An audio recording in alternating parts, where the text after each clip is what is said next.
Muy buenos días, mis hermanos, ¿cómo están? Pues es una bendición nuevamente estar recibiendo la palabra de Dios después de haber adorado, de haber cantado, de haber orado por las necesidades. Sean todos bienvenidos. Vamos a la palabra de Dios. Le invito a que vaya conmigo a Gálatas capítulo 5, versículo 22. Ahora sí, Gálatas 5, 22. Ese es el tema número 2 de la serie que iniciamos la semana pasada, el fruto del Espíritu. Ahora sí vamos a ir a Gálatas 5, 22 y vamos a comenzar uno por uno los items de esta lista, cada uno de los elementos de esta lista que describen el fruto del Espíritu. Y este es el tema número 2, como dije, se titula El fruto del Espíritu es amor. Gálatas 5, 22. ¿Ya lo tiene? Dice, mas el fruto del Espíritu es amor, gozo, paz, paciencia, benignidad, bondad, fe, mansedumbre, templanza. Contra tales cosas no hay ley.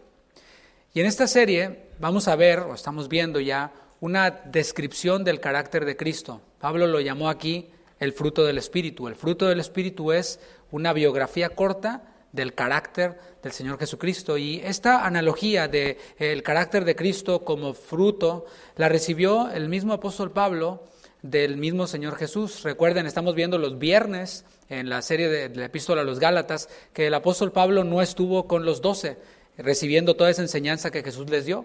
Pero toda esa enseñanza que Jesús les dio a los 12, el Señor Jesús se la dio a Pablo en clases particulares, y obviamente iba incluida esta analogía que nosotros vimos en Juan capítulo 15 la semana pasada, y vamos a estar haciendo un poco más referencia a ella durante esta serie. En Juan 15, el Señor les expresó a sus discípulos cuál era su voluntad.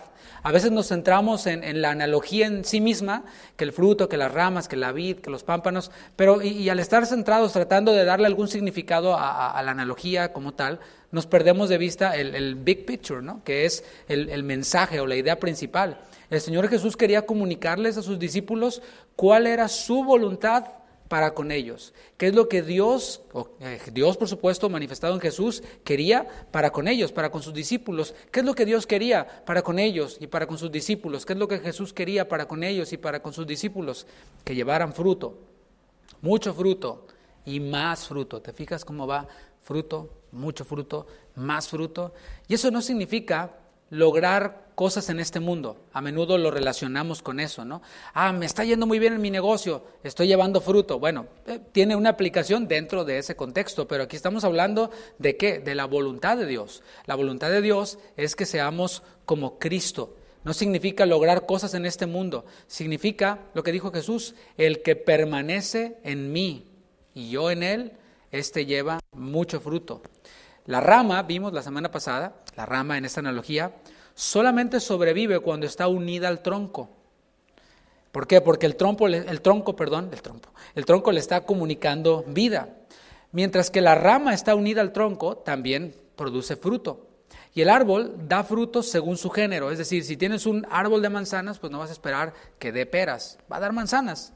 El árbol da frutos según su género. Así que, según Jesús, sus discípulos reproducen, duplican su carácter permaneciendo en él. Y esa es la voluntad de Dios, esa es la voluntad de Jesús y por supuesto efectuada por medio del Espíritu Santo. La voluntad de Jesús coincide con la voluntad del Padre. Hemos visto cómo en la divinidad, Padre, Hijo, Espíritu Santo, no hay conflictos, no hay diferentes opiniones, todo funciona en armonía. En Dios mismo, porque Dios es santo, Dios es perfecto. Así que la voluntad de Jesús coincide con la voluntad del Padre. El Padre quiere que seamos santos como Él es santo, que la imagen que el pecado distorsionó en el hombre sea restaurada, y Jesús nos dejó a su Espíritu Santo, otro consolador, y Él, así como Jesús, tampoco habla por su propia cuenta. Coincide la voluntad del Espíritu con la voluntad del Hijo y la voluntad del Hijo con la voluntad del Padre. Juan 16:13 dice que el Espíritu Santo no habla por su propia cuenta, no hablará por su propia cuenta, es decir, no hace nada opuesto a la voluntad del Padre, no hace nada opuesto a la voluntad del Hijo. Eso es muy importante porque hay quienes le atribuyen al Espíritu Santo cosas que no tienen nada que ver con la voluntad de Jesús, no tienen nada que ver con la voluntad del Padre. El rol del Espíritu Santo en nosotros los creyentes es guiarnos, es impulsarnos ¿a qué? A hacer la voluntad de Dios, que es formar el carácter de Cristo en nosotros. A eso es a lo que el Espíritu Santo nos guía. No nos guía a hacer cosas sin sentido, que no tienen. Cuando hablo de cosas sin sentido, me refiero a la voluntad de Dios. O sea, porque a veces el Espíritu Santo sí nos guía a hacer cosas que para nosotros puede que no tengan sentido, para otros puede que no tengan sentido. Ahí te va, un ejemplo. ¿Qué sentido tenía construir un arca en donde no había ni agua, cuando ni llovía? Pues no tenía sentido, pero Dios le estaba diciendo a Noé que construyera esta arca. Esa era la voluntad de Dios. E igual, de la misma manera, a veces el Espíritu Santo nos dirige a hacer cosas que puede que para nosotros no tengan sentido, puede que para los demás no tengan sentido, pero si están dentro del plan de Dios, dentro de la voluntad de Dios, entonces hemos de hacerlo. Pero no son cosas sin propósito, por supuesto. El carácter de Cristo, que es descrito aquí en Gálatas 5, 22 y 23, no es algo que nosotros mismos producimos. ¿Por qué? Porque no tenemos la capacidad de hacerlo. Hermanos, ¿cuál es la capacidad que tenemos? Y lo vimos en una serie hace algunos meses, o ya de hecho el año pasado. La capacidad que tenemos nosotros mismos, el potencial que tenemos nosotros mismos, el campeón que hay en nosotros mismos, es el que describió Jesús ahí en el Evangelio de Marcos capítulo 7. De dentro salen los malos pensamientos, de dentro sale, eso es lo que está dentro del corazón del hombre. Ese es el potencial negativo que hay en nosotros, que el que está descrito también en Gálatas 5, pero en los versículos 19 al 21. Ahí le llamó Pablo las obras de la carne. Todo eso está en nosotros, ese es el potencial que hay en nosotros. Por eso Pablo le atribuye el fruto al Espíritu Santo. Dice, es el fruto del Espíritu. No dice, es el fruto de David, no es el fruto de José, no. Es el fruto del Espíritu. Es el Espíritu Santo el que toma lo de Cristo y nos lo hace saber, nos lo comunica. ¿Te fijas cómo comunica vida? Y también no solo nos comunica vida, sino que también nos empodera para llevar a cabo esto que ha tomado de Cristo. El Espíritu Santo es poderoso. ¿Cuántos dicen amén? Claro, porque es Dios. O sea, si dijéramos que no es poderoso, entonces estamos diciendo que no es Dios. No, es Dios. Notemos cómo en Romanos, acompáñame a Romanos capítulo 8, versículo 11, el apóstol Pablo resalta el poder del Espíritu Santo en la resurrección de Jesús. Lo vemos allí actuando en la resurrección de Jesús, pero también va relacionado a la resurrección nuestra, la que vendrá en el futuro. Dice Romanos capítulo 8, versículo 11, si ya lo tiene, diga, ya lo tengo. Dice, y si el Espíritu de aquel que levantó de los muertos a Jesús mora en vosotros, me voy a detener ahí. ¿Quién levantó de los muertos a Jesús? Dios el Padre, ¿sí? Es la voluntad del Padre, con el poder del Espíritu Santo. O sea, el Espíritu Santo, que es Dios también, efectuó la resurrección de Cristo. Ahí nada más, para poner un ejemplo del poder del Espíritu Santo.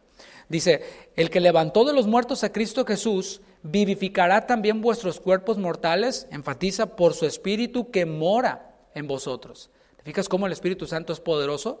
Si fue poderoso para levantar de los muertos a Jesús, si será poderoso para levantarnos de los muertos a nosotros cuando venga el Señor, ¿tú crees que no sea poderoso para impulsarnos y para empoderarnos a hacer la voluntad de Dios, que es ser como Cristo? Por supuesto que sí. Así que aquel cristiano quien dice, no, es que yo no puedo. Mira, una de dos, o te estás haciendo súper pato, así de que te estás haciendo, como que no quieres hacer la voluntad de Dios y estás poniendo excusas, o no eres salvo. Porque el que no tiene el Espíritu no es salvo. Y obviamente, sí, no puedes, porque no tienes al Espíritu. Es que no entiendo la Biblia. Sí, no la entiendes, porque no eres salvo. ¿Sí me explico? O sea, y obviamente hay cosas difíciles de entender, decía Pedro, ¿no? Que enseña nuestro hermano Pablo, amado. Pero mis hermanos, hay veces que hay personas que cosas tan sencillas no las entienden y se frustran. Y, ay, es que a mí hasta me duele la cabeza cuando oigo predicar al pastor. Bueno, puede ser que a lo mejor no hayas nacido de nuevo. O puede ser que todo tu día, toda tu semana está llena de ¿qué te gusta? Laura en América, toda la barra de Univisión, la Rosa de Guadalupe. Claro, de eso está lleno tu corazón. Y cuando vas a la palabra, el Espíritu que mora en ti, si eres salvo, está tan contristado, está tan apagado, que pues no entiendes. O sea, por esto yo no puedo afirmar con toda seguridad, tal persona no es salva. No lo puedo afirmar así con toda seguridad, porque hay cristianos también que son carnales, que no alimentan el Espíritu, sino que más bien se la viven en la carne. Y bueno, Pablo les decía a los corintios, pues ustedes no los puedo llamar espirituales, sino carnales, niños en Cristo, inmaduros, en otras palabras, ¿no? Pero el punto es de que el Espíritu Santo nos empodera para vivir a Cristo. Después de esa introducción, un repaso que hemos visto hasta ahora, vamos a ver el primer elemento del carácter de Cristo. Dice la primera parte de Gálatas 5:22, mas el fruto del Espíritu es amor. Y ahí nos vamos a detener. Al observar este pedacito de texto que estamos viendo, vamos a notar que hay un artículo al principio. Dice más. Esto nos indica un contraste. En otras traducciones, no sé si tienes tú otra traducción, a lo mejor dice pero el fruto del Espíritu es. O otras traducciones dicen, en cambio, el Espíritu Santo es. O sea, está hablando de un contraste. En versículos anteriores habló acerca de las obras de la carne, de cómo la carne que muere en nosotros, pues es pronta para manifestar a través de acciones lo que hay adentro, de lo que habló Jesús. ¿Sí? Entonces habló de eso y está hablando de un contraste, es completamente opuesto. En contraste nos está mostrando el fruto del Espíritu. Son completamente opuestos entre sí. Obras de la carne, fruto del Espíritu, son completamente opuestos. Todo lo que vamos a ver en esta lista, esto también forma parte de la introducción, todo lo que vamos a ver en esta lista debe de ser completamente opuesto a como lo ve el mundo. O sea, no tiene nada que ver con lo humano, tiene todo que ver con lo divino, tiene todo que ver con Dios, no con el hombre. Así que no debemos de tratar de filtrar todo esto a través de la filosofía, a través de conceptos humanos, sino a través del carácter de Dios. O sea, pudiera ser muy simple para mí enseñar esto si no estuviéramos tan contaminados por la filosofía de este mundo, si no tuviéramos tan pegado a nosotros los conceptos del mundo. Y de esto se trata, ¿no? De esto habló Pablo en Romanos capítulo 12. No os conforméis a este siglo. ¿Qué dice? Sino déjense transformar por medio de la renovación de nuestro entendimiento. De eso se trata, de irnos despegando de conceptos del mundo, de ideas del mundo, de ir desaprendiendo, si es que existe esa palabra. Y si no, pues ya la inauguramos ahorita, ¿verdad? De irnos despegando todas estas ideas, es transformar nuestro entendimiento a través de la palabra, a través del conocimiento de Dios. Así que todo lo que vamos a estar haciendo en cada uno de estos elementos es verlos a la luz de la palabra, derribando nuestros argumentos, derribando nuestros conceptos de filosofía humana. El primer elemento entonces es amor. Fíjate cómo aquí lo aplica completamente, ¿no? Cuando hablamos de amor, vienen a nuestra mente un montón de cosas. Y bueno, acaba de pasar el día de San Valentín, ¿verdad? ¿Cómo les fue, varones? ¿Cómo les fue, mujeres? ¿Sí? ¿Les dieron un buen regalo? ¿Sí? ¿Les dieron un buen regalo? Cuando hablamos de amor, entonces vienen a nuestra mente un montón de cosas. De hecho, aquí en Estados Unidos, donde nosotros radicamos, el primer idioma obviamente es el inglés. No estoy hablando en tu colonia, o en mi colonia, sino en todo el país, ¿no? Es el inglés el primer idioma. Y en el inglés se utiliza muchísimo el término amor, love, para hablar, por ejemplo, de I love my shoes, I love your shoes, ¿no? I love my dog, amo mi perro. I love this weather. ¿Cuántos aman este clima? ¿Sí? O sea, eso se utiliza muchísimo, la palabra amor, o sea, se utiliza para todo. Nos indica una preferencia. Cuando se prefiere algo por encima de otra cosa, pues se le aplica ese término amor. I love this weather. Amo más el clima frío que el clima caliente, ¿no? Es preferencia. Y hay un amor que también está intrínseco en nosotros, que está pegado a nosotros. ¿Sabes cuál es? El amor a nosotros mismos.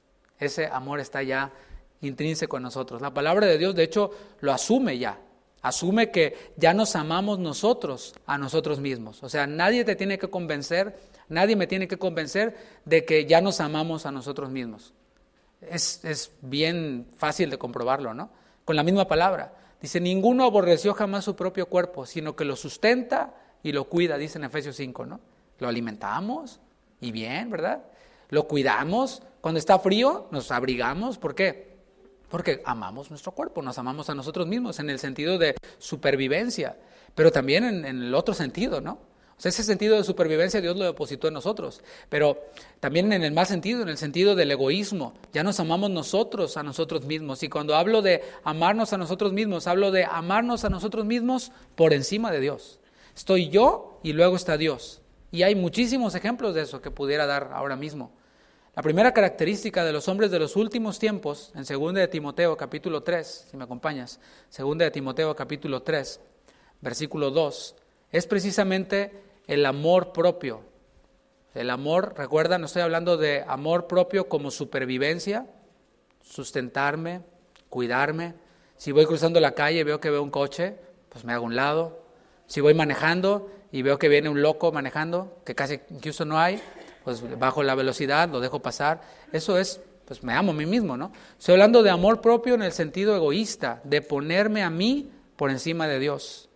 Segunda de Timoteo 3:2, dice, porque habrá hombres amadores de sí mismos, ¿te fijas?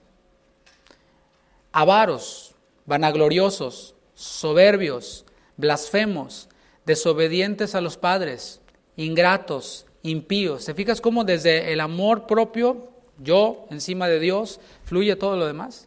Este amor por nosotros mismos se vincula al amor por los deleites y las cosas materiales. Dice el versículo 4, traidores, impetuosos, infatuados, amadores de los deleites, y ahí está el highlight, más que de Dios. O sea, no está diciendo que rechacemos los deleites, porque hay muchos deleites que como seres humanos disfrutamos y que son completamente legítimos y que son completamente aceptables. Cuando pruebas un platillo delicioso, el Señor por eso puso en nosotros papilas gustativas, porque qué delicioso, ¿no? Y si te dio COVID, sabes la tortura que es comerle al caldo de res y que no sepa nada, ¿no?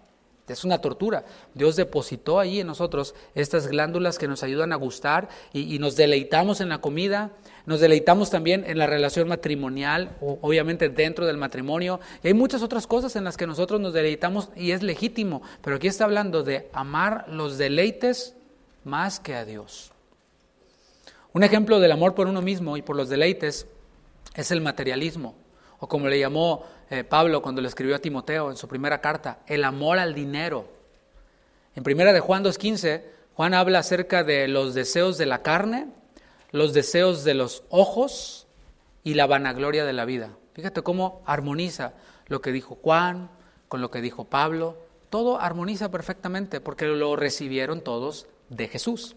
De forma automática, también relacionamos el amor con los sentimientos. Hablé primero de el amor que está intrínseco en nosotros, el amor que obviamente contaminado por el pecado, amor propio nos lleva al pecado, nos lleva a la avaricia, nos lleva a los deseos de la carne, de los ojos y de vanagloria de la vida.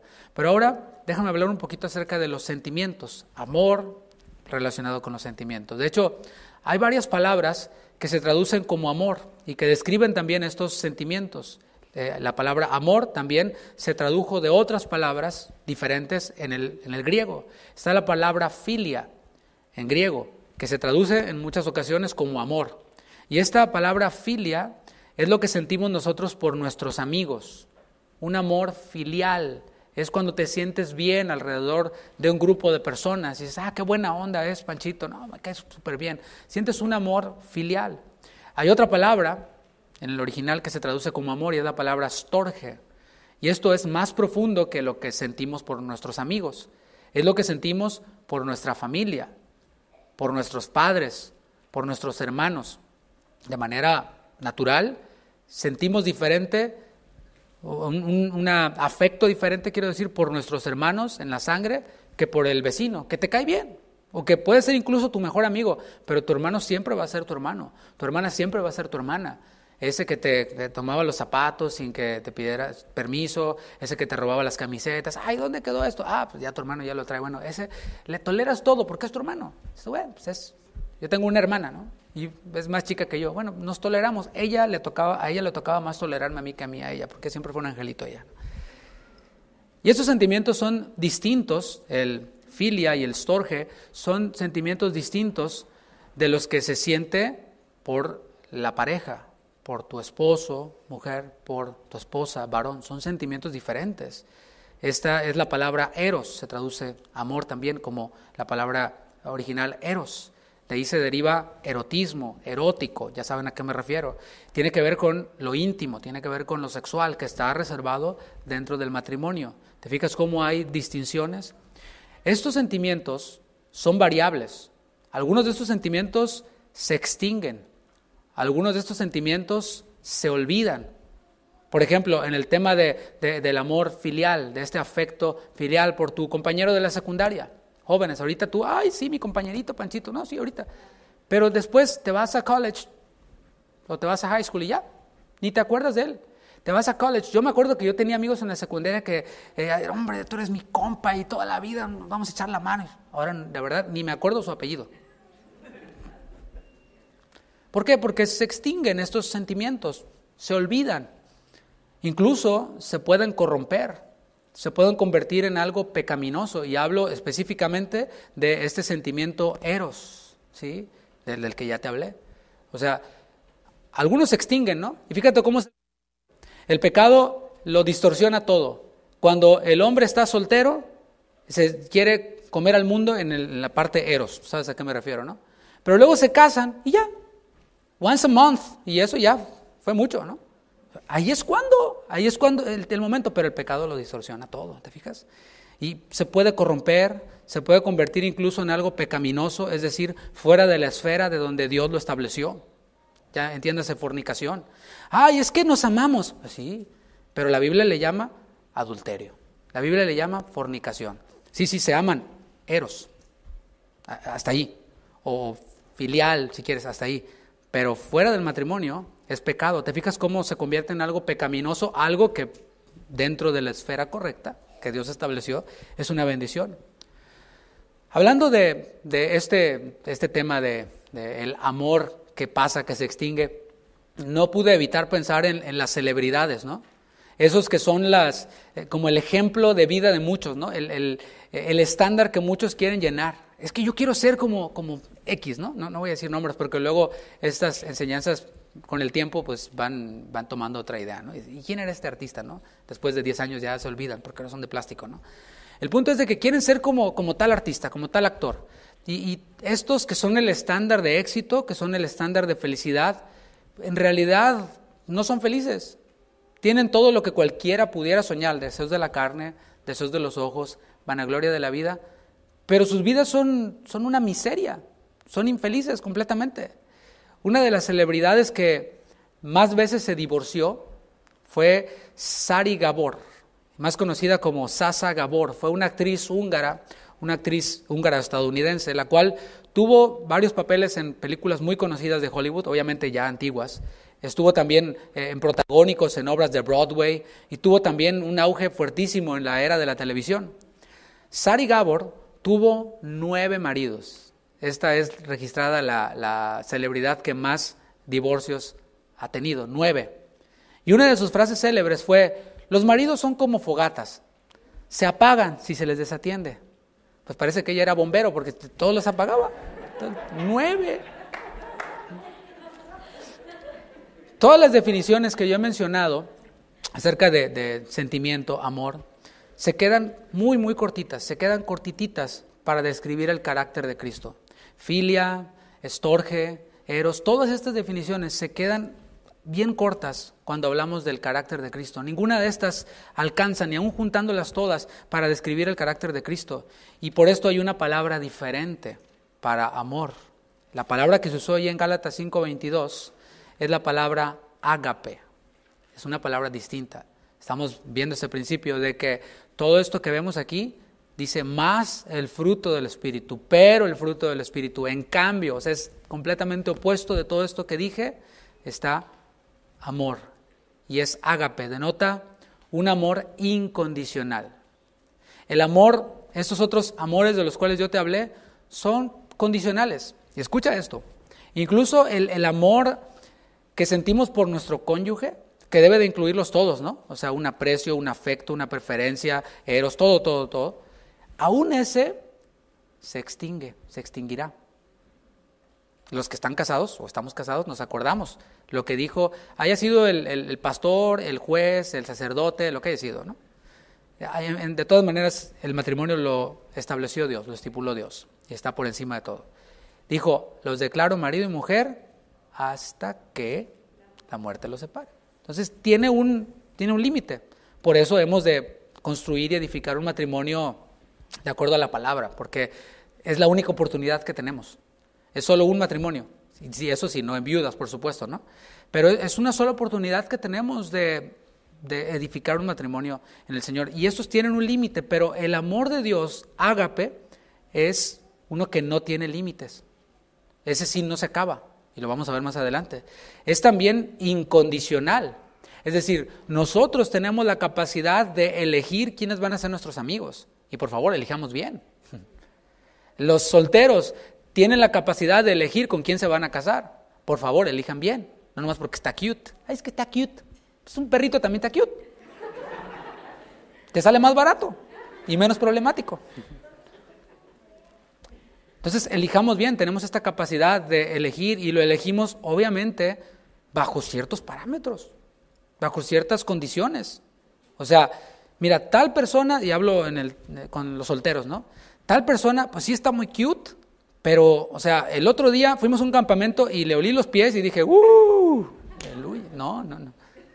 Por poner un ejemplo igual y bobo, ¿no? Pero ponemos condiciones y decimos, pues sí, que la muchacha esté bonita, pero si no tiene acá nada, pues no. O sea, la belleza es pasajera, pero la sabiduría, ¿oyeron varones solteros? O sea, cásate con una mujer sabia, porque la belleza es vana, dice la palabra, ¿no? Obviamente, tenemos nosotros parámetros, no quiero entrar en tema de matrimonio y noviazgo y todo esto. El punto es de que es condicional, pero el amor de Dios es incondicional, es desinteresado y, subraya esto, no surge desde las emociones. El amor de Dios no surge desde las emociones. Y a esto me voy a referir cuando use la palabra amor.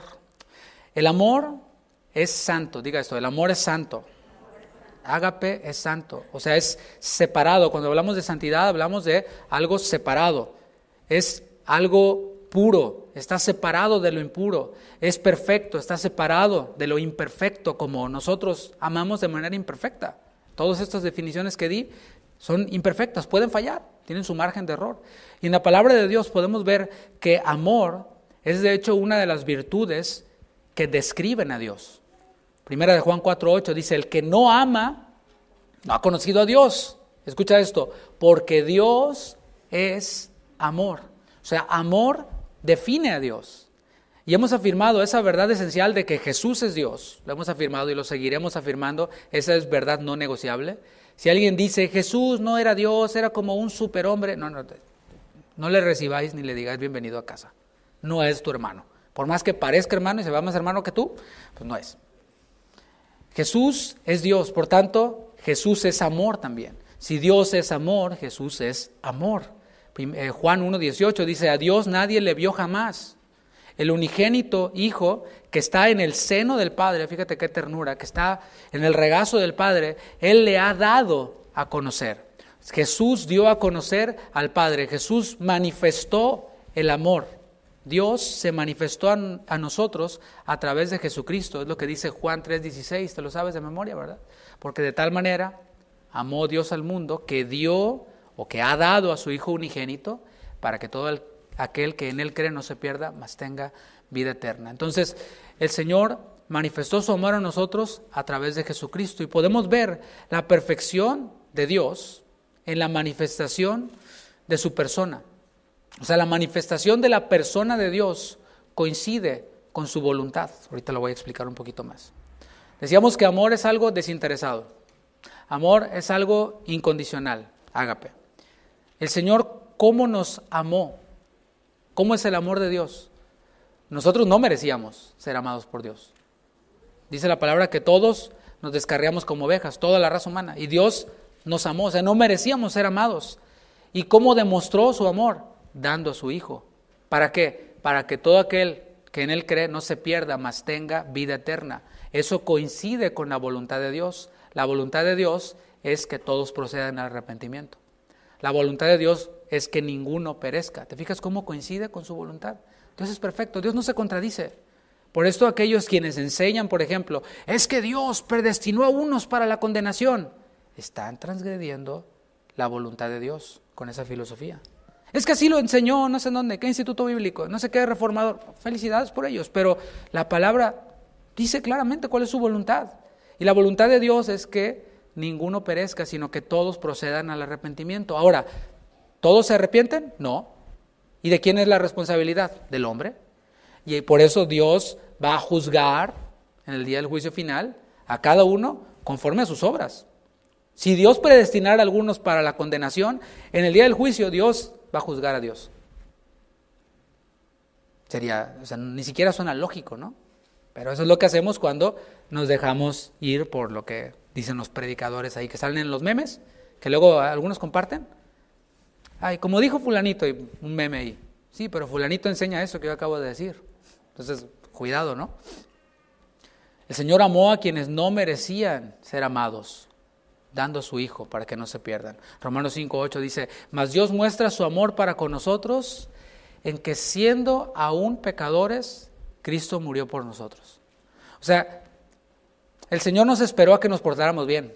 Ay, voy a esperarme a que se porte bien para entonces, ya ahí la lleva. Entonces, ya, ahora sí, como nosotros hacemos, ¿no?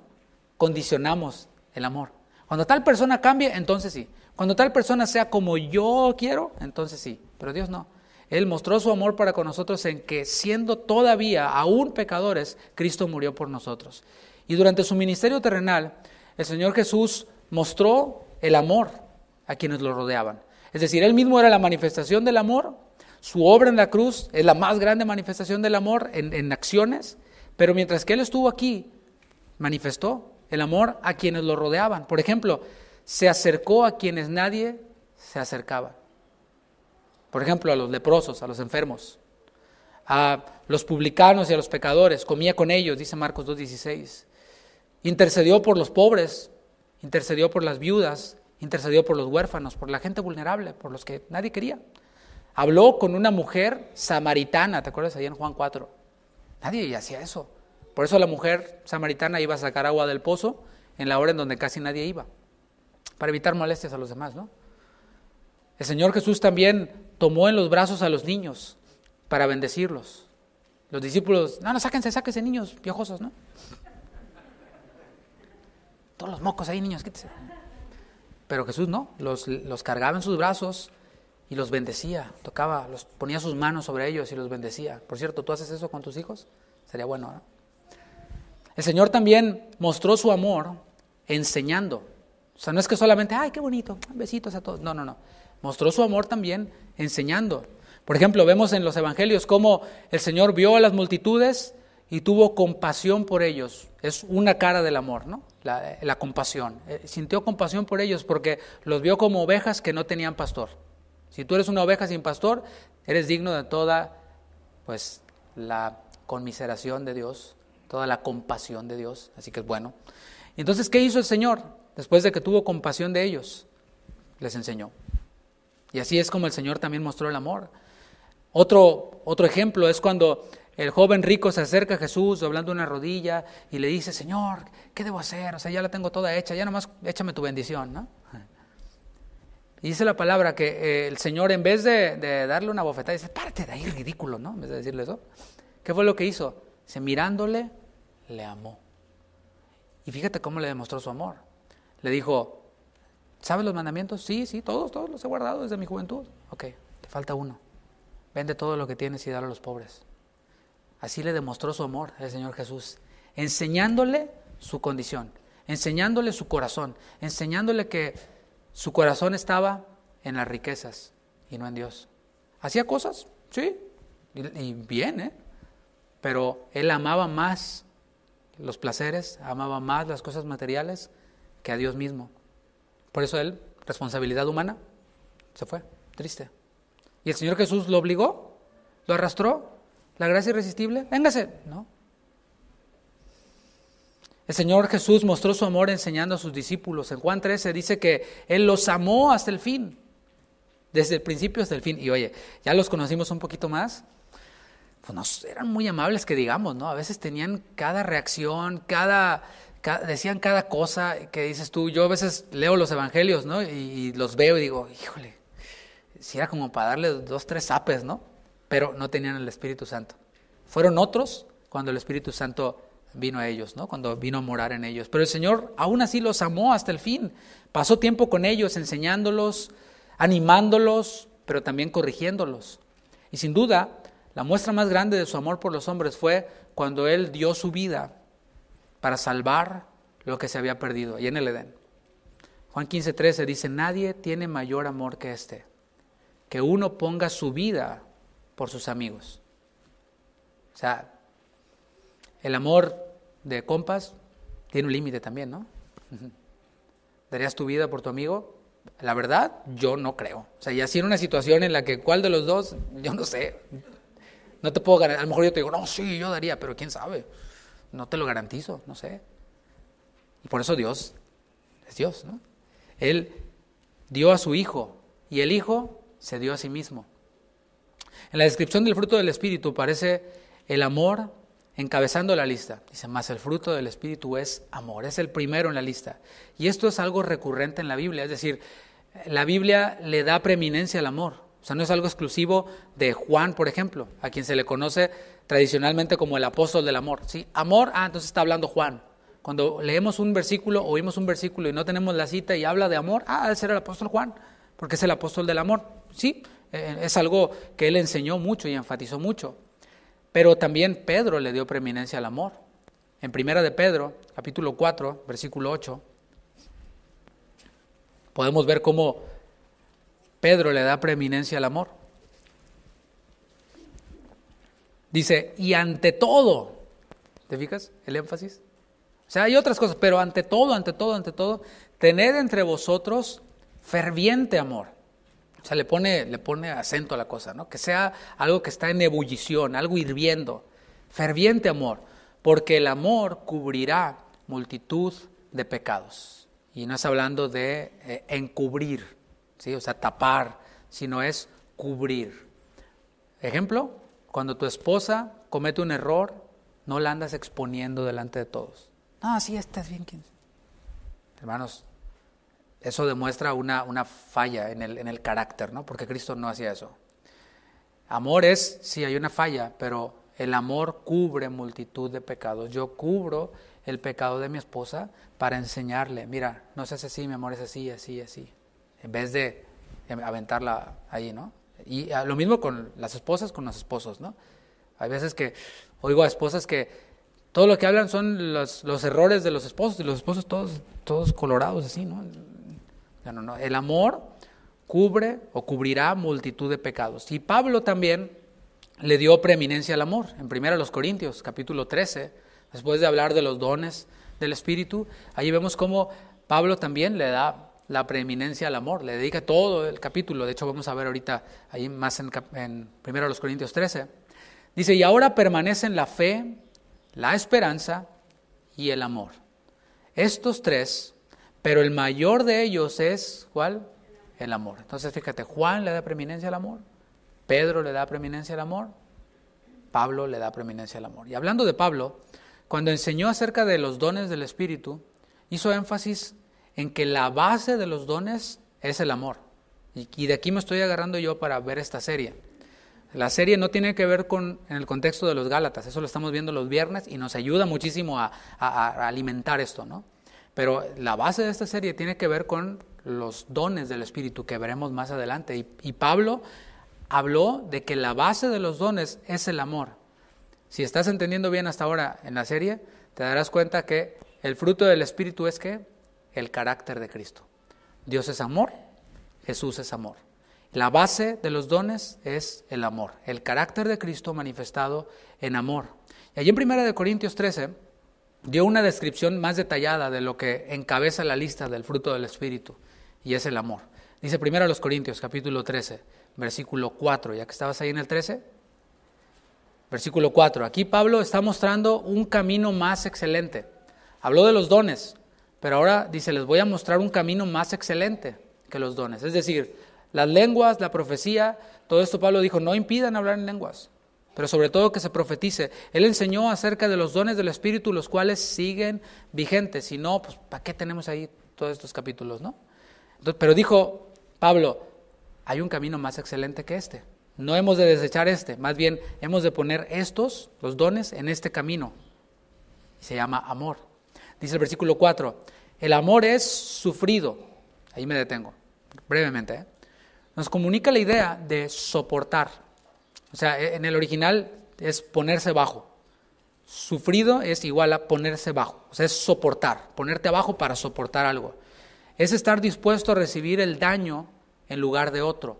Eso es el amor, según esta descripción de amor. Y un ejemplo es, por ejemplo, cuando hay un incendio, cuando pues los bomberos se exponen para rescatar al otro. Hace poco mi familia y yo vimos un documental del 11 de septiembre y vimos cuántas personas perdieron sus vidas. Hay hasta películas muy buenas de lo que ocurrió allí en el 11 de septiembre en Nueva York, en el World Trade Center. Y vemos cómo personas subían, ya no podían bajar, subían para rescatar a personas, ya no iban a poder bajar, pero trataban de ayudar, trataban de dar su vida por otros. Bueno, eso fue lo que hizo Jesús. Él recibió el castigo que nosotros merecíamos. Continúa y dice que el amor es benigno. Se traduce también como servicial. Amor es ser servicial. Es buscar el beneficio del otro en lugar del mío. ¿Te fijas cómo eso aplica y lo podemos poner en práctica desde la familia? Es preferir el beneficio del otro en lugar del propio. La familia cuando sale a comer, ¿a dónde vamos a comer? Y es un problema, ¿sí o no? Pero amor es, ¿sabes qué? Cedo mi preferencia y le damos preferencia a ti, a la otra persona. Eso es amor. Obviamente tiene muchísimas más maneras de ejemplificarse, pero el mayor es Jesús mismo. Jesús se humilló haciéndose como uno de nosotros. No se aferró a sí mismo. Ahí podemos ver. Y estando en la condición de hombre, se humilló hasta lo sumo. Pero fíjate, también mientras que estuvo en su ministerio terrenal, lavó los pies de los discípulos. En aquel aposento alto donde no había un siervo que lavara los pies, el Señor Jesús prefirió a los demás que a Él mismo. Y empezó a lavar los pies de cada uno. Y Pedro, a mí nunca me lavaron los pies. ¿Cómo crees? Sí, pues pero no los lavas tú, bro. O sea, pues alguien los tiene que hacer, ¿no? El amor no tiene envidia. Envidia es, fíjate bien, voy a tratar de profundizar un poquito en pocas palabras, lo que es envidia, porque a veces se entiende mal, ¿no? Envidia es desear lo que otro tiene. Eso es, digamos que superficialmente el concepto de envidia, desear lo que otro quiere. Pero fíjate, si no lo puedo conseguir, lo que el otro tiene, deseo que el otro lo pierda. Hasta allá llega la envidia, fíjate. O es mío o no es de nadie. Hasta allá llega la envidia. Y ni siquiera cabe en nuestra mente a Jesús teniendo esta actitud, ¿no? Teniendo envidia por otros. ¿Por qué? Pues porque Él no necesita nada. ¿Qué puede desear Jesús de otro? Él es Dios. El amor no es jactancioso. O sea, el amor no tiene nada que ver con hacer alarde. El que hace alarde de una virtud desea ser reconocido, desea ser aplaudido, desea ser alabado. ¿Conoces a personas así? Es que yo soy el más bueno de todos. Ya está buscando reconocimiento, ¿no? Personas que dicen, yo siempre he sido íntegro. Bravo, okay, ya tienes tus 5 minutos de fama. Okay. Denle un aplauso al hermanito. El que hace alarde incluso de una virtud es porque desea la gloria para sí mismo. Y aún las buenas obras que no proceden de Cristo, o sea, ayudar a los pobres, no sé, de pronto hacer un trabajo de voluntariado, como le llaman allá afuera, ¿no? En las organizaciones. Estas, cuando no proceden de Cristo, se utilizan para alcanzar fines efímeros, terrenales, el aplauso de los hombres, el reconocimiento de los hombres, y pues lo vemos en el mundo, ¿no?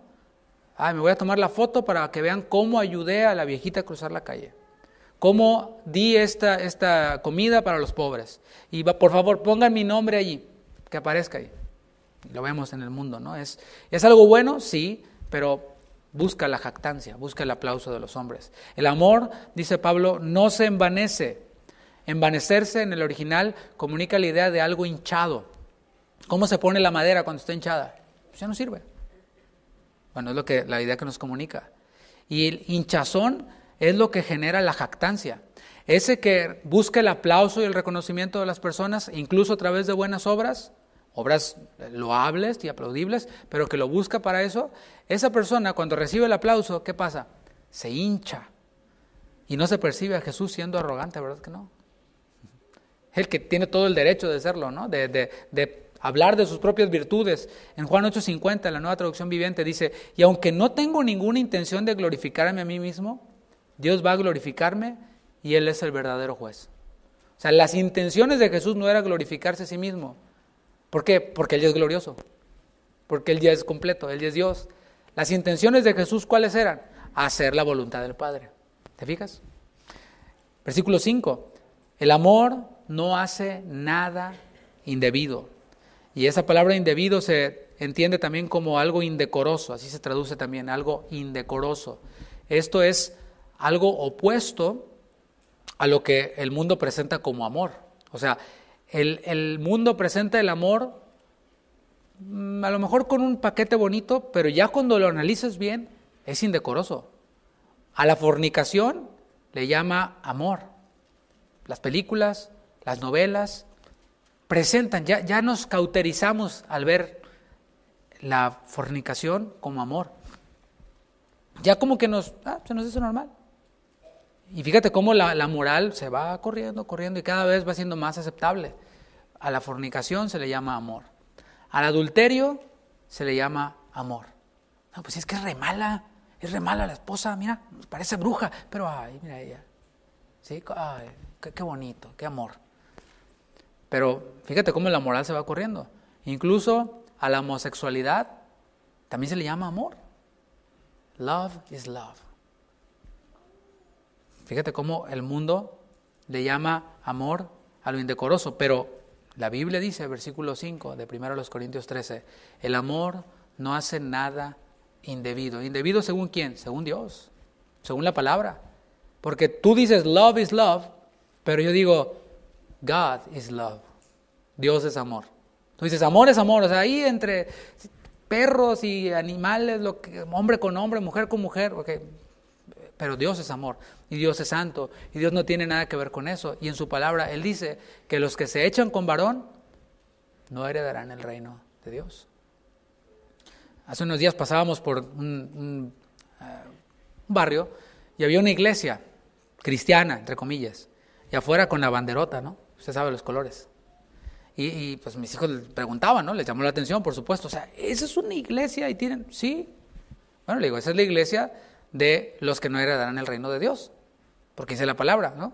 Que los afeminados, ni los que se echan con varón, heredarán el reino de Dios. Entonces, bueno, pues le llaman iglesia, se reúnen, a lo mejor cantan himnos, a lo mejor predican algunos versículos de la Biblia, cuando llegan ahí se los saltan, etcétera, o los tuercen, pero la palabra sigue diciendo que eso es indebido, que eso es pecaminoso, que eso es indecoroso.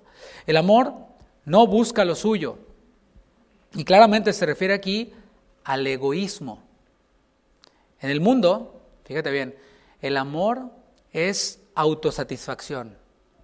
En el mundo, amor es autosatisfacción. Revisa las canciones que hablan de amor, las canciones románticas, ¿no? Y muchas dicen, te amo porque me haces feliz. O dan a entender esta idea, ¿no? De muchas maneras y en muchas melodías, ritmos, etc. Te amo porque me haces feliz, a mí. ¿Te fijas cómo? Te amo porque yo. ¿Quién es el centro de ese amor? Yo. Cuando no me hagas feliz, ya no. Te amo. Y si no estás conmigo, me muero. Yo. Y Jesús, mis hermanos, no se dio a sí mismo para ser mejor o para sentirse mejor. Recalco esto, Él ya era Dios y ya es Dios. Nosotros somos los necesitados. Necesitamos de su amor, necesitamos de Él. Y vemos cómo en el mundo es esto, ¿no? Es yo busco un interés. Y ya cuando la persona no me hace feliz, ¿no has oído eso? No es que se divorciaron, ¿por qué? No, porque es que ya no me hacía feliz. Ay, qué bueno, comadre. Ustedes tienen derecho de ser feliz. ¿Sabes de qué tienes derecho? ¿Según la palabra? No, ahí búscale. Es que luego dicen, ay, pastor, usted es muy duro. No. El amor no se irrita. Y se refiere aquí a enojarse a tal grado de perder el control. Eso es lo que nos comunica esta palabra, irritarse. Todos nos enojamos. Y pues, algunos pues se enojan más que otros, ¿no? Pero al final es algo que está en nosotros. El enojo es algo que está en nosotros porque acuérdate que llevamos el carácter de Dios o la imagen de Dios, quiero decir, en nosotros. Y Dios se enoja. Dios está airado con el pecador todos los días, dice la palabra, ¿no? Habla de que Dios también manifiesta ira, pero es una ira santa. La ira del hombre es una ira pecaminosa. y que lleva al hombre ¿hasta dónde? Hasta perder el control. Es decir, puedes ir manejando, se te atraviesa un tipo y la reacción cuál es, ¡ay!, ¿no? Te enojas, pero ya, hasta ahí. Ya si le sigues y le empiezas ahora te le cierras tú y le sacas el claxon y luego le sacas las 9 milímetros. Pues, si no, fíjate cómo está en la ciudad, ¿no? Santiago escribió que en la ira del hombre no obra la justicia de Dios, es lo que dice Santiago 1:20. En la ira de Dios es santa, pero la ira del hombre, en ella no obra la justicia de Dios. Por eso está la ira y nosotros con el dominio propio, a través del Espíritu Santo, apagamos la ira. Y hasta el hombre más manso sobre la tierra, ¿te acuerdas de Moisés? Él se enojó en Números 20. Era el hombre más manso de la tierra, según la palabra, O sea, no según él, yo soy el más manso, no. La Biblia dice de él que era el hombre más manso sobre la tierra, y hasta él mismo se enojó. Bueno, la palabra dice que en la ira del hombre no obra la justicia de Dios. ¿Qué hizo Moisés cuando se enojó? Golpeó la roca 2 veces, y eso le costó no entrar a la tierra prometida. Pues sí, serás muy Moisés, y todo lo que quieras, pero no vas a entrar. Vela, súbete y vela, pero no vas a entrar. ¿Te fijas cómo Dios es santo? Cómo Dios, por supuesto, cumple su palabra, y cuando ese golpear la roca 2 veces implicaba el sacrificio de Cristo, y Cristo solo murió una sola vez, y que Dios no tuvo un poco eso. Pues sí, hasta ahí, hasta aquí diste. Entonces estamos hablando de que el amor no se irrita, no se enoja a tal grado de perder el control, porque cuando perdemos el control hacemos mucho daño. Decimos palabras que después deseamos nunca haber dicho. Hacemos cosas que después deseamos nunca haber hecho. Pero cuando está en nosotros Cristo, estamos conectados a Cristo, vienen las situaciones que pueden provocar en nosotros ese enojo, pero ¿sabes? Todo esto puede ser controlado por el Espíritu. Decimos, ¿sabes qué? Cuento hasta 10, ¿sí? Respiro, me salgo, le doy 20 vueltas a la manzana, agarro el punching bag, me hago 20 series de burpees, y luego ya que sacaste toda la adrenalina, entonces sí, ahora sí vamos a hablar. Eso a los que a veces batallamos más, ¿no? Con eso. Hay unos que, sí, te gastaste todo el cheque, mi amor, sí, está bien. Bueno, cada uno tenemos ahí la parte que nos toca, ¿no? El amor no guarda rencor. Y aquí se refiere a llevar un récord de las ofensas recibidas, porque ahí te va ahora. A lo mejor tú dijiste, no, yo no soy de los que estallan y se enojan. Ok, no. Pero, ¿no serás entonces de los que todo lo llevan ahí guardadito, calladito, pero la vas anotando? Todas las llevas anotadas.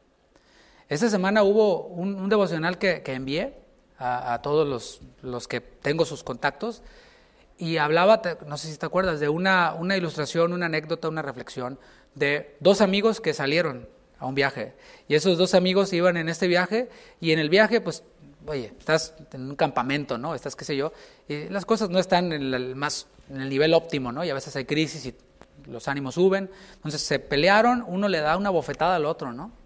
Y bueno, yo no tengo amigos de esos, espero no tenerlos, gracias, pero le da una bofetada, ¿no? Entonces el amigo que recibió la bofetada escribe en la arena, el día de hoy mi amigo me golpeó, una cachetada.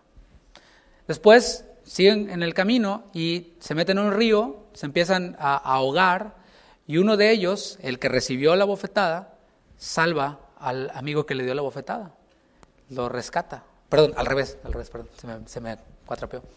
Ahora el otro fue salvado por su amigo, el que dio la bofetada.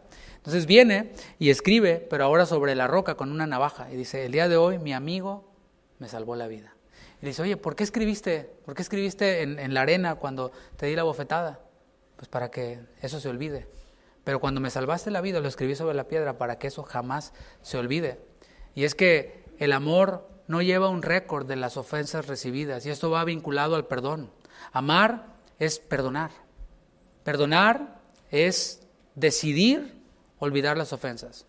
O sea, es diferente una decisión a un sentimiento, ¿te fijas? O sea, yo puedo no sentir pagar mis impuestos el 15 de abril.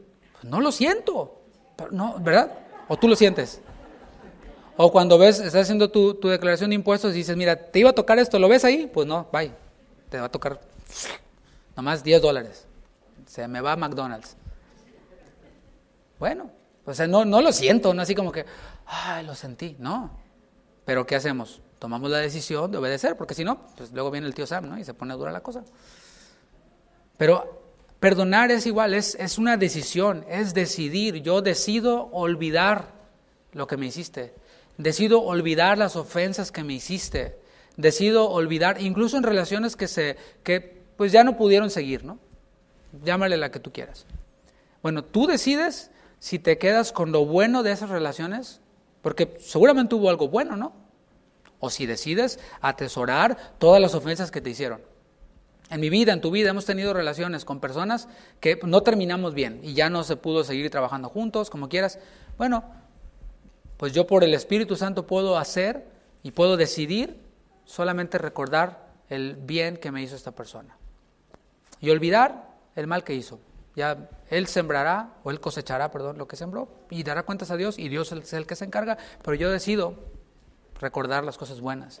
Jesús, mientras que estaba en la cruz, dijo estas palabras: Padre, perdónalos, porque no saben lo que hacen. Eso está en Lucas 23. O sea, Jesús no dijo: Señor, velos bien, cada uno, ese, el soldado ese, el chaparrito, ese, Señor, a ese dale duro. El otro, ese, no. Señor, dijo: Padre, perdónalos porque no saben lo que hacen. Versículo 6, no se goza de la injusticia, en cambio se goza de la verdad. Y todo lo que hizo Jesús fue de acuerdo a la voluntad justa de Dios. Él no vino a condenar al mundo, porque eso hubiera sido injusto. Es decir, no hubiera coincidido con la voluntad de Dios, por eso no vino para condenar al mundo. Jesús, quien es el camino, la vida y la verdad, vino para que el mundo sea salvo por Él. Y con el gozo puesto delante de Él, sufrió la cruz y la ira de Dios quedó satisfecha. Entonces el amor, dice la palabra, que no se goza de la injusticia. Versículo 7, el amor todo lo sufre. Y aquí tiene que ver nuevamente con cubrir, es decir, con no exponer de forma innecesaria las ofensas que otros nos hicieron. O sea, una cosa es el pecado que uno tiene personal, que batalla y lo expones, y otra cosa es lo que el otro me hizo a mí. Eso yo lo voy a exponer. Que está bien, te perdono, pero con cada persona con la que yo hable, vas a ver lo que me hiciste. Eso no es amor. Ese perdón quedó anulado. Primera de Pedro 4:8 dice: porque el amor cubrirá multitud de pecados. Lo leímos hace rato. El amor todo lo cree. Y aquí tiene que ver, escucha esto, con credibilidad. Y eso aplica, por ejemplo, cuando nos piden perdón. O sea, el cristiano se relaciona con la fe, ¿sí o no? O sea, un cristiano también decimos, o podemos decir, es un hombre de fe, es una mujer de fe. Así nos conocen los de afuera. Y fe nos habla de creer. O sea, no se percibe a un cristiano desconfiado y que de todo, hasta de la sombra. Ay, no, o sea, un cristiano cree y deposita su confianza en otros porque Dios la deposita en nosotros. Y cuando nos pidan perdón, por ejemplo, otorgamos el perdón sin dudar. O sea, sin dudar perdonar, pero sin dudar de la otra persona. Y es que el Señor siempre está dispuesto a perdonarnos cuando venimos a Él. Ahí estamos viendo el amor, todo lo cree. Y eso lo afirma su palabra. Dice primera de Juan 2:1, hijitos míos, estas cosas os escribo para que no pequéis. Y si alguno hubiere pecado, abogado tenemos para con el Padre, a Jesucristo el justo. Es decir, el Señor no desea que pequemos. O sea, nos dio su naturaleza. El carácter de Cristo en nosotros, su espíritu, todo esto está en nosotros. O sea, se esperaría que no pecáramos. Pero el Señor dice, mas si alguno hubiera pecado, abogado tenemos para con el Padre. Es decir, Él está dispuesto a perdonarnos. ¿Cómo lo aplicamos nosotros? ¿Sabes? Dándole la credibilidad a la otra persona. Ok, perdóname, sí, te perdono, brother. No estás como que 5, 4, 3, 2, ahorita lo va a volver a hacer. No. Así queda. Y Dios lo hace con nosotros, como dije. Jesús, dijo Pablo, me tuvo por fiel poniéndome en el ministerio. Habiendo yo sido antes blasfemo, perseguidor, injuriador. O sea, ¿te fijas cómo Dios muestra su amor? Tú y yo no le hubiéramos dado credibilidad a Pablo. De hecho, los primeros cristianos no se la dieron. O sea, no, hombre, este es un infiltrado. Este blasfemo, perseguidor, injuriador, dice que es cristiano, pero en cualquier momento, no, mejor allá de lejitos. Solo Bernabé intercedió por él. Y es que así somos. No les damos la credibilidad a las personas. Ya se convirtió tal artista. Bueno. O cuando alguien nos ofende. Otra vez lo va a volver a hacer. Está bien, te perdono, pero ya sé que otra vez lo vas a volver a hacer. Dios no hace eso con nosotros. El amor todo lo espera. Se hace evidente el amor cuando no damos por perdidas las situaciones. Todo lo espera. Espera el bien. Cuando el pecado es evidente, se espera que el otro se arrepienta. No seas de las personas que otro peca. Qué bueno, yo sabía que iba a pecar. Eso no es amor. El amor espera que el otro se arrepienta. Pecó el otro y dices, qué mala onda. Vamos a orar por él. Vamos a restaurarle con espíritu de mansedumbre, considerándome a mí mismo, porque yo también puedo caer. Eso es el amor. El Señor es paciente para con todos. ¿Por qué? No quiere que ninguno perezca. Es decir, el Señor no ha dado por perdido. Si tú me hubieras conocido a mí antes de conocer a Cristo, hubiera dicho, no, este cuate está perdido. No tiene esperanzas. Pero el Señor no. El Señor dice que no quiere que ninguno perezca y el Señor nos amó de esta manera. El amor, dice, todo lo soporta y tiene que ver aquí con ayudar a otro con su carga. Una cosa, veíamos al principio, es cubrir el pecado del otro, no exponerlo, cubrir la ofensa del otro, no exponerla, la que me hizo personal, pero aquí tiene que ver con llevar la carga de la otra persona. Fíjate cómo ya va más profundo. O sea, esto ya requiere más desarrollo del carácter de Cristo. Es ayudar al otro, y el Señor lo ilustró en una parábola como que nosotros conocemos como la parábola del buen samaritano. ¿Te acuerdas de ese hombre que fue asaltado por ladrones y que le pusieron una golpiza y lo dejaron ahí medio muerto? Vino un hombre samaritano, lo ayudó, lo curó, lo puso en un mesón y dijo, si algo es extra de los gastos de esta persona, aquí te dejo esto para que se cubra, y si no, pues yo vengo a cubrir lo demás. O sea, eso es llevar la carga, eso es amor, y ni lo conocía. Es más, eran judíos y samaritanos, no se pueden ver, no se tratan entre sí. Él curó al hombre y dejó una cuenta abierta para los gastos adicionales, y es esto, es llevar la carga del otro. Versículo 8, el amor nunca deja de ser. Finalmente menciona que el amor prevalece. En contraste con los sentimientos que prevalecen, en contraste con las emociones que prevalecen, ya las maripositas ya volvieron a ser gusanos, yo creo, no sé. Pero el amor prevalece. Y yo pregunto, ¿por qué el amor, ágape, Dios, por qué nunca deja de ser? Porque Dios nunca deja de ser.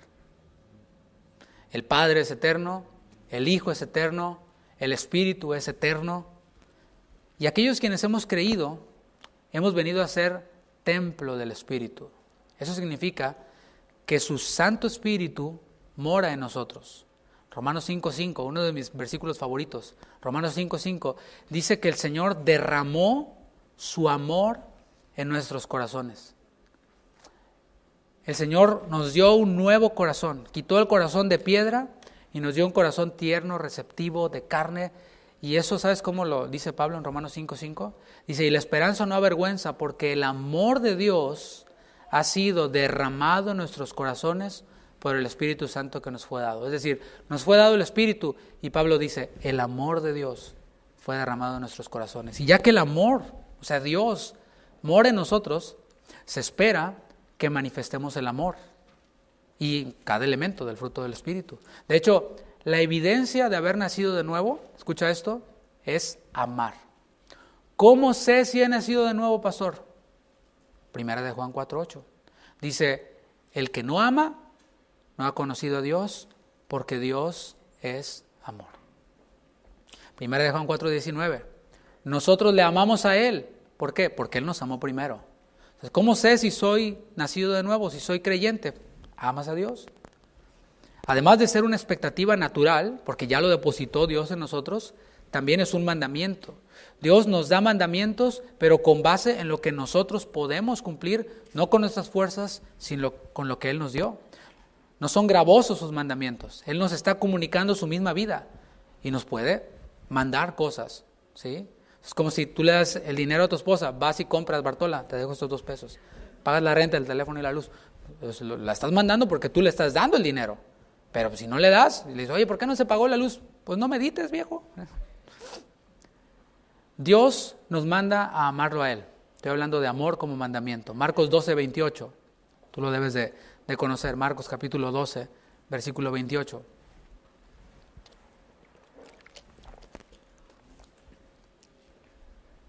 Acercándose uno de los escribas que los había oído disputar y sabía que les había respondido bien, le preguntó a Jesús, ¿cuál es el primer mandamiento de todos? Jesús le respondió, el primer mandamiento de todos es, oye Israel, el Señor nuestro Dios, el Señor uno es. Ahí va el mandamiento. Y amarás al Señor tu Dios con todo tu corazón y con toda tu alma y con toda tu mente y con todas tus fuerzas. Ese es el principal mandamiento. Cuando dice, amarás al Señor tu Dios con todo tu corazón, habla del centro de la existencia del hombre, desde lo más profundo de tu ser, desde donde piensas, desde donde razonas, desde donde nace la fe, desde ahí, desde el núcleo de la vida intelectual, del núcleo de la voluntad, ese es el corazón, es el ser interno, el sistema operativo, por decirlo así, ¿no? Amarás al Señor con toda tu alma, y aquí ya involucra la parte emocional. O sea, nuestro amor por Dios también involucra nuestras emociones. Pero la fuente de las emociones es aquello desde donde nosotros percibimos, el corazón. Y la fuente de los deseos se orienta en el amor a Dios. Dice, amarás al Señor tu Dios con toda tu mente. ¿Por qué? Porque las emociones se gobiernan con la mente.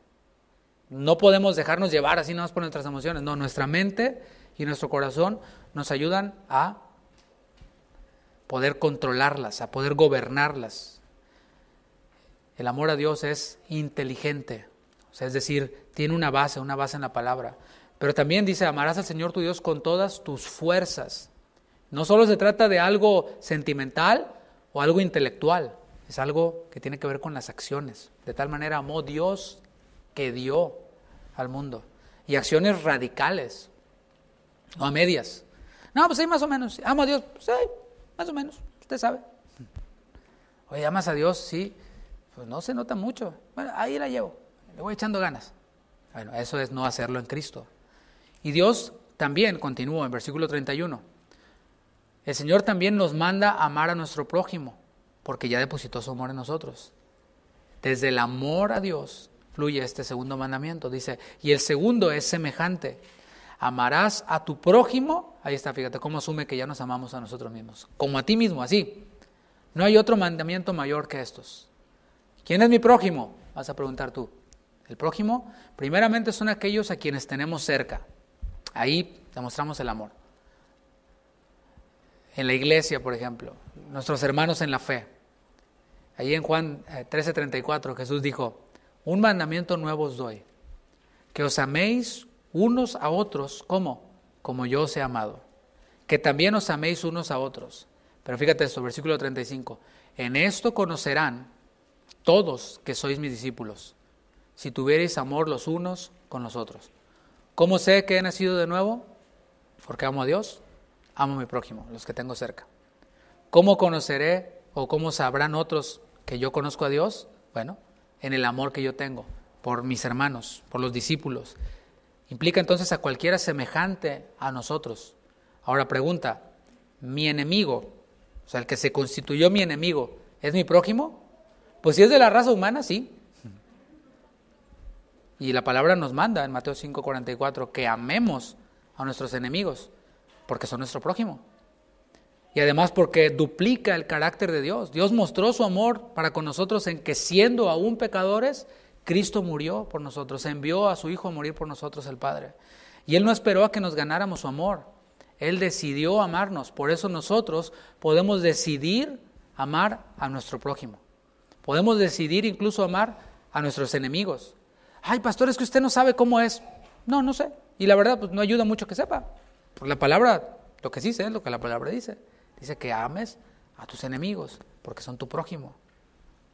Amar al prójimo no es algo que hacemos una vez. No es algo que hacemos tampoco de vez en cuando. ¿Se entiende? No, yo llamé a mi prójimo allá en 1974. No, amé a mi enemigo. Ok, qué bueno. Pero la palabra nos manda a que sea parte de nuestro estilo de vida. En Efesios, Pablo les dijo a la iglesia allí en Éfeso, en Efesios 5:1, sed pues imitadores de Dios como hijos amados, y andad en amor, y vivan en amor. ¿Cómo? Como Cristo también nos amó, y se entregó a sí mismo por nosotros, ofrenda y sacrificio a Dios en olor fragante. Colosenses 3:14 dice, y sobre todas las cosas, vestidos de amor, que es el vínculo perfecto. ¿Te fijas cómo el amor es lo que lleva preeminencia en nosotros? Porque es manifestar a Dios. Ahí manifestamos de entrada que Dios está en nosotros. Y el Señor Jesús anunció esto. En los últimos tiempos, el amor de muchos se enfriará. Y ya estoy ahora sí concluyendo. ¿Qué quiere decir esto? Que este primer amor, como le llama también Jesús, hablando de la iglesia también de los Efesios, este primer amor a veces, a causa de no vivir en el Espíritu, se va apagando, se va enfriando. Y esa puede ser la condición de alguno aquí, que a lo mejor diga, ¿sabes qué? Pues yo no estoy ahí, ni estoy amando a Dios con todo mi corazón, mi alma, mi mente, mis fuerzas, mucho menos a mi prójimo, pero sí me estoy amando más a mí mismo, pero sí estoy prefiriéndome más a mí mismo, pero sí estoy, etcétera, etcétera, ¿no? Dándole prioridad a los deleites, a las cosas pasajeras, que a Dios y a mi prójimo. Bueno, mis hermanos, si ese es tu caso y no estás viviendo en amor, el mismo llamado que el Señor le dio, el Señor Jesús le dio a la iglesia en Éfeso, puede aplicar para ti. ¿Y sabes cuál es? Vuelve a las primeras obras. Es bien simple. Ay, pastor, estoy alejado de Dios, ¿qué hago? Piensan que uno les va a decir, no, mira, dale 7 vueltas aquí a la manzana. Y cuando des la 7ª vuelta, vas a gritar, ¿no? Y entonces sí, ya, tu comunión con Dios va a estar bien. Hermanos, el Señor es práctico. Y le dice a la iglesia en Éfeso, haz las primeras obras otra vez. Perdiste tu primer amor. ¿Cuáles eran las primeras obras? Pues acuérdate cuando recién te convertiste. Acuérdate cómo no me pierdo una reunión, no me pierdo un discipulado, no me pierdo, y cada oportunidad que haya de crecer y de conocer más a Cristo para yo manifestar su carácter, la voy a aprovechar. Bueno, pues vuelve eso. Es simple, ¿no? Ya queda la pelota de aquel lado. Y así es volver a las primeras obras, estar en comunión con Él. Cuando estábamos en nuestro primer amor, ¿no? Íbamos manejando y semáforo, ay Señor, y empezamos a orar, ¿no? Buscábamos una predicación, buscábamos cualquier oportunidad para estar en contacto con su palabra, en oración con Él, en lo individual. Bueno, hay que volver a eso. Solo en la comunión con Dios se va a manifestar el carácter de Cristo en nosotros. Yo te invito a que te pongas de pie y vamos a finalizar esta reunión. Gracias, Padre, por tu palabra, gracias por tu fidelidad, pero sobre todo gracias por tu amor. Queremos meditar en eso, reflexionar en eso. Y si hay alguien, Señor, en este lugar que haya de pronto dejado su primer amor, o dicho en tus palabras también, su amor se haya enfriado, Padre, hoy tú sigues siendo paciente para con nosotros. Hoy tú sigues haciendo llamados y te sigues mostrando a nosotros, sigues mostrando tu amor para con nosotros. Ese amor que no tiene condiciones. Señor, nosotros podemos abrir nuestra boca y decirte, Señor, perdóname. Como leímos, el Señor es abogado para con el Padre. El Señor Jesús intercede por nosotros y nos dice, siempre ha estado abierto el canal de mi parte. Y el Señor nos vuelve a recibir, pero ¿sabes algo? Nos recibe sin condiciones, sin reproches. Así que puedes volver a Él con libertad y decirle, Señor, aquí estoy. Y el Señor no te va a recriminar, te lo dije, no. Él te vuelve a abrazar y te restaura y te vuelve a ver como siempre te ha visto. ¿Sabes cómo? A través de Cristo, porque Él ve a Cristo en nosotros. Gracias, Señor, porque nos das esta oportunidad. Que haya cada vez más en nuestra congregación cristianos que te aman con todo su corazón, con toda su alma, con toda su mente, con todas sus fuerzas. Cristianos que no viven un cristianismo mediocre, religioso, sino que ven tu amor, no es por una imposición, sino porque ven tu amor y lo que tú hiciste por nosotros, y en respuesta y en gratitud te aman. Toman del amor que tú nos has dado y con ese mismo amor te aman a ti. Toman de ese amor que tú nos has dado y de esa misma manera aman también a otros. Abrazan, consuelan, sostienen, son pacientes con otros. Cuán necesario, Padre, es que te conozcamos más, que conozcamos más tu carácter. Y si hay alguien, Señor, que no te conoce, hoy he escuchado que tú le amaste de tal manera que diste a su Hijo para morir por su pecado. Y Él puede venir a ti, Señor, porque tú le sigues llamando a estar en comunión contigo por medio de Jesucristo. Gracias, Padre, por todo y en todo. En el nombre de Jesús. Amén. Amén. Pues damos un aplauso, Señor.